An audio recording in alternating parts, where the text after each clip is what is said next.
నల్ల పిల్లివలే వెన్నను దొంగిలా గజ్జెలు గల్లన తల్లి మేలుకొని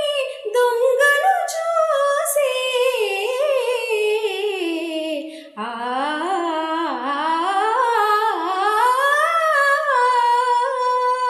తల్లి మేలుకొని దొంగను చూసే అల్లరిదేమని అడిగినందుకే అలిగిన వేళనే చూడాలి గోకుల కృష్ణుని అందాలు అలిగిన